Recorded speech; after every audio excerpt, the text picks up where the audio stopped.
Good afternoon. আজ আমি লাঞ্চে বানিয়ে নিয়েছিলাম জিরা রাইস আর মাশরুম মশলা। চলুন ওই মাশরুম মশলা রেসিপিটা আপনাদের সাথে শেয়ার করি। ওই জন্য আমি কিছু মাশরুম কেটে একদম ধুয়ে কেটে নিয়েছি ছোট ছোট টুকরো করে। এবারে ওতে দিয়ে দিয়েছিলাম মেল্টেড বাটার, হলুদ গুঁড়ো, লঙ্কা গুঁড়ো আর দিয়ে দিয়েছিলাম নুন আর গরম মশলার গুঁড়ো। এগুলো দিয়ে আমি ভালো করে ম্যারিনেট করে নিয়েছিলাম। ওগুলোকে ভালো করে মেখে ম্যারিনেট করে ওকে কিছুক্ষণ জন্য আমি ঢাকা দিয়ে রেখে দিয়েছিলাম। ওপাশে আমি একটা কড়া বসিয়ে নিয়েছিলাম। কড়াইতে কিছুটা তেল দিয়ে দিয়েছি, তাতে কিছুটা গোটা জিরেগুলো একটু লাল লাল হয়ে গেলে তাতে মিহি করে রাখা পেঁয়াজ কুচি দিয়ে দিয়েছিলাম।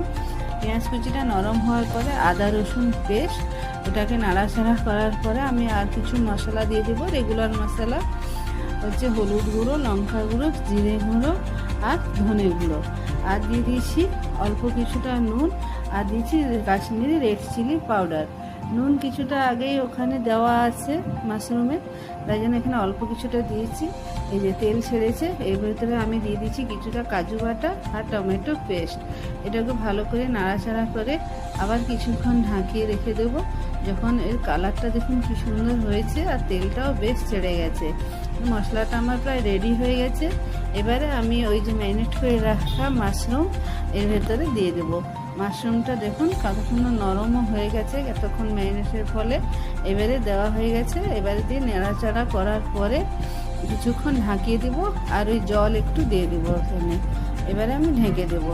আমার মাশরুম একদম রেডি। এবারে নামাবার আগে কিছুটা কাসুরি মেথি আর দিয়ে দিয়েছি ধনেপাতা কুচি। আমার মাশরুম তরকারি রেডি। আপনারা চাইলে এরকম একবার বানিয়ে জিরা রাইসের সাথে খেয়ে দেখতে পারেন। ভালো লাগলে লাইক আর শেয়ার করবেন।